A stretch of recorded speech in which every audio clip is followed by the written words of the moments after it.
50 meters beneath the streets of Tokyo, there is a room the size of a cathedral. It has 59 concrete columns, each weighing 500 tons. The ceiling vaults 18 meters above a floor that could fit a football pitch. No services are held here. No tourists visit it regularly. Most people on the surface above have no idea it exists.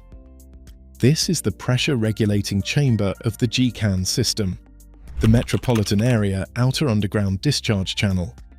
And it is just one part of the most extraordinary underground infrastructure network ever built beneath a single city. Tokyo has not just built a subway, it has built an entire second city underground. And almost nobody outside Japan knows it exists. Start with the numbers because they are the only way to grasp the scale. Tokyo's subway system alone has 13 lines, covering over 300 kilometers of track, reaching depths of more than 40 meters below street level, and carrying around 8 million passengers every day. Beneath that subway sits an 18.2-kilometer expressway tunnel, the Central Circular Route, that took over 20 years to build and routes thousands of vehicles through the heart of the city without a single traffic light. Beneath that sit water mains, gas pipes, electricity conduits, and fiber optic cables that form a utility network monitored by 22,000 sensors and maintained by autonomous robots that crawl through pipes every night. And beneath all of that, in its own separate layer, sits the flood control system that has kept one of the world's most typhoon-threatened megacities dry for over 2 decades.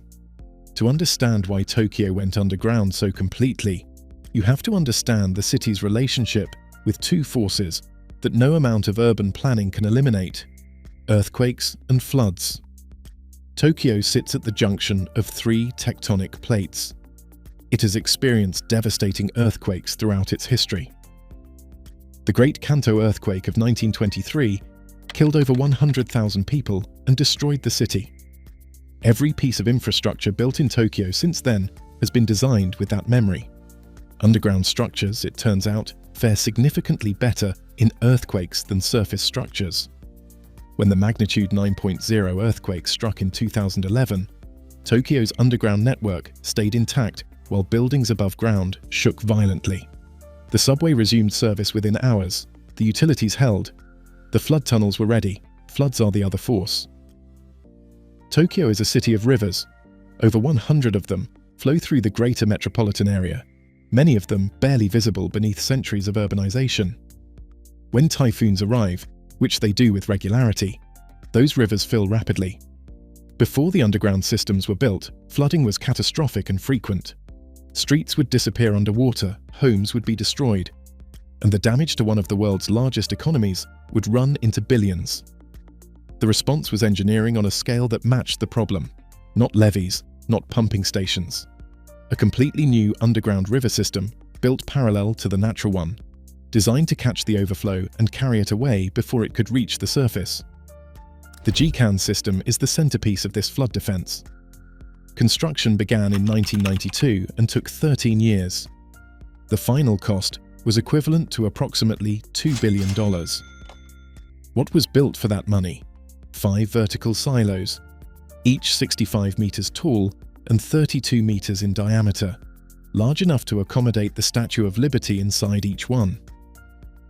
These silos are connected by 6.4 kilometers of tunnel running 50 meters below ground, with an internal diameter of 10 meters. At the end of the tunnel sits the pressure-regulating chamber, the cathedral room, with the 59 columns.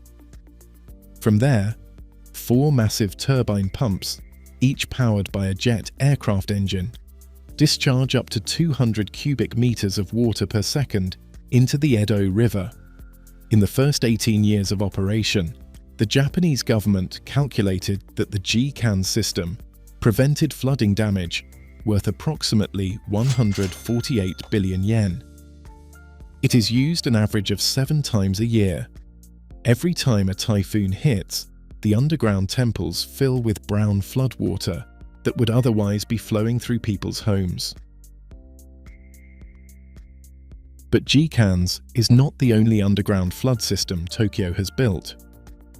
Under the Kanda River in the northwest of the city, a separate tunnel system was constructed specifically to handle overflow from that watershed. A new tunnel currently under construction in Suganami Ward will add 300,000 cubic meters of additional storage, excavated 40 meters below ground, with a total length of 5.8 kilometers. Tokyo is not finished building its underground flood defenses. It is adding to them because climate change means the typhoons are getting stronger and the rainfall events are getting more intense. The infrastructure that was engineered for certain weather conditions must now be re-engineered for worse ones. The expressway tunnels tell a different story, one about traffic and the limits of surface space. Tokyo has more cars per square kilometer in its urban core than almost any city on Earth. The solution to moving them was not to build more surface roads, which there is no room for, but to build roads underground. The central circular route is the most significant of these, 18.2 kilometers of tunnel connecting major arterial roads and allowing through traffic to bypass the city center entirely without ever appearing on the surface. It took over 20 years to plan, approve and construct, navigating beneath subway lines, utility networks, the GCAN's tunnels, and the foundations of skyscrapers. The engineering complexity of boring through an environment that already contains more underground infrastructure than most cities have in their entire networks is almost impossible to overstate. Every meter of new tunnel in Tokyo requires knowing exactly what is already there, and Tokyo has been building underground for nearly 100 years. Shinjuku Station is perhaps the most extreme example of what Tokyo's underground construction philosophy has produced over time. It is the busiest railway station in the world, handling an average of 3.5 million passengers per day. It has 51 platforms on multiple underground levels, served by 12 railway lines. Below the station, the underground pedestrian network extends for kilometers in multiple directions, connecting to office buildings, shopping centers, and other stations without ever requiring passengers to surface. The underground section of Shinjuku alone is larger than many city centers. It was not designed as a single project. It grew layer by layer over 7 decades of continuous underground construction. Each new line or extension forced to navigate around everything that was already there. The earthquake resilience of all of this infrastructure is not accidental. After 1923, and again after 1995 and 2011, Japanese engineers systematically redesigned how underground structures are built and reinforced. The utility network alone is monitored by 22,000 sensors, tracking vibrations, pressure changes, and corrosion in real time. AI systems analyze the data continuously and can trigger protective shutdowns in vulnerable sections within 0.3 seconds of detecting anomalous movement. During the 2021 Fukushima Tsukushima earthquake, this system prevented cascading failures across multiple utility networks in the time it takes a human to blink. The result is a city that can absorb an earthquake that would cripple any other city's infrastructure and be largely functional the following morning.